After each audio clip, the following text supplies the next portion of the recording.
बिस्मिल्लाहिर्रहमानिर्रहीम। अस्सलाम वालेकुम viewers and welcome back to my channel.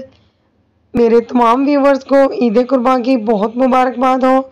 आज मैं आपके लिए लेके आई हूँ ईद कुर्बान स्पेशल गोश्त की रेसिपी कि किस तरह से हम कुर्बानी के गोश्त को पकाकर लजीज बना सकते हैं। बहुत ही इजी है इसको बनाना, बहुत मज़ेदार और परफेक्ट रेसिपी आपके साथ शेयर करूँगी। बिल्कुल दावतों वाला गोश्त हम रेडी करेंगे, इतना मज़ेदार और लजीज होगा कि सब आपकी वाह वाह करेंगे। वीडियो को लास्ट तक देखिएगा कि हम किस तरह से इसको बनाते हैं।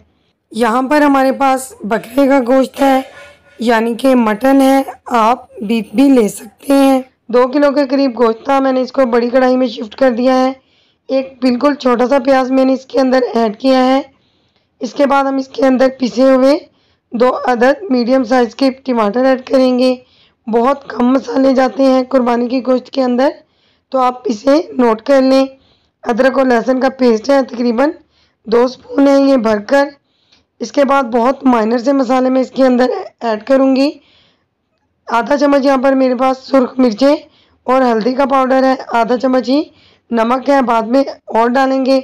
साबुत खड़े मसाले के अंदर एक बड़ी इलायची, एक दालचीनी का स्टिक, 3 से 4 अदद काली मिर्चें और एक लौंग था मेरे पास। खड़े मसाले ऐड करने से बहुत ज़बरदस्त खुशबू आती है। अब हम इसके अंदर 3 स्पून भरकर घी ऐड करेंगे, क्योंकि कुर्बानी के गोश्त के अंदर पहले से ही फैट मौजूद होता है, तो घी बहुत कम जाता है इसके अंदर।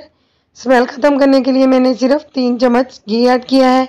इसके अंदर हम सिर्फ और सिर्फ 2 गिलास पानी के ऐड करेंगे, क्योंकि कुर्बानी का जो गोश्त होता है ये बहुत ही सॉफ्ट होता है, जल्दी से ये गल जाता है।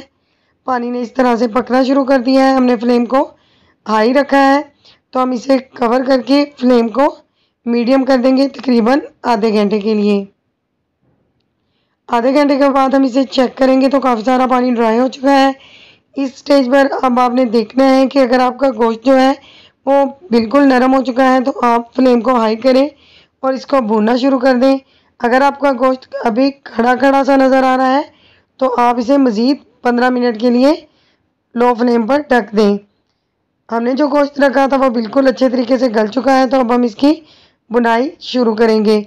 इस स्टेज पर मैंने इसके अंदर आधा चम्मच काली मिर्च का पाउडर ऐड किया है, इससे टेस्ट बहुत ज़बरदस्त आएगा। अगर आप चाहें तो आप अपने टेस्ट के हिसाब से स्पाइसीज को कम या ज़्यादा कर सकते हैं। कुर्बानी का गोश्त वैसे ही बहुत लजीज बनता है, बहुत कम मसालों से बहुत ज़बरदस्त बनता है, तो आप भी इसमें कोशिश करें कि कम मसाले ऐड करें। अगर आप ज़्यादा स्पाइसी खाना चाहते हैं तो आप डाल सकते हैं। अच्छी तरह से हम इस स्टेज पर इसकी बुनाई करेंगे। आम रूटीन पे अगर हम गोश्त की बुनाई 10 मिनट करते हैं, तो कुर्बानी के गोश्त की बुनाई सिर्फ हम 5 मिनट करेंगे। काफ़ी सारा बुन चुका है, तो अब हम इसके अंदर 3 स्पून ही दही ऐड करेंगे। ये बिल्कुल ऑप्शनल है, अगर आपके घर में मौजूद है तो आप डाल लें, वरना आप बगैर दही के ही इसकी बुनाई कर लें। अच्छी तरह से अब हम इसे 2 मिनट के लिए मज़ीद भूनेंगे। फ्लेम को मैंने मीडियम टू हाई रखा हुआ है। अगर आपको इस स्टेज पर थोड़ा सा पानी डालने की ज़रूरत महसूस होती है, तो आप थोड़ा सा पानी डालकर इसे भून सकते हैं। देखिए जैसे जैसे भूनते जा रहे हैं इसका कलर बहुत ही खूबसूरत सा होता जा रहा है। बहुत कम मसालों से बहुत ही ज़बरदस्त सा गोश्त हम रेडी करेंगे, ये बहुत लजीज बनता है। आप इसी मेथड से पकाएं। अगर आप बीफ पकाना चाहते हैं तो सेम मेथड से पकाएं, बहुत अच्छा बनेगा। मैं इंशाल्लाह ताला जल्दी आपके साथ बीफ की रेसिपी भी शेयर करूंगी। देखिए जैसे जैसे भूनते जा रहे हैं तो घी जो हमने डाला था ऊपर आना शुरू हो गया है, तो इसका मतलब है कि हमारा जो गोश्त है वो अच्छे से भुन चुका है। इस स्टेज पर मैं इसके अंदर आधा चम्मच गरम मसाला पाउडर ऐड करूँगी और इसे थोड़ा सा हम चम्मच की मदद से 1 मिनट के लिए भून लेंगे। रेडी हो चुका है हमारा गोश्त।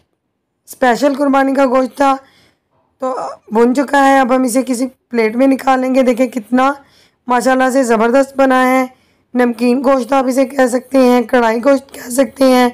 आपने इस रेसिपी को ज़रूर ट्राई करना है और अपना फीडबैक मुझसे ज़रूर शेयर करना है। वीडियो पसंद आए तो रिक्वेस्ट है कि मेरी वीडियो को लाइक करें।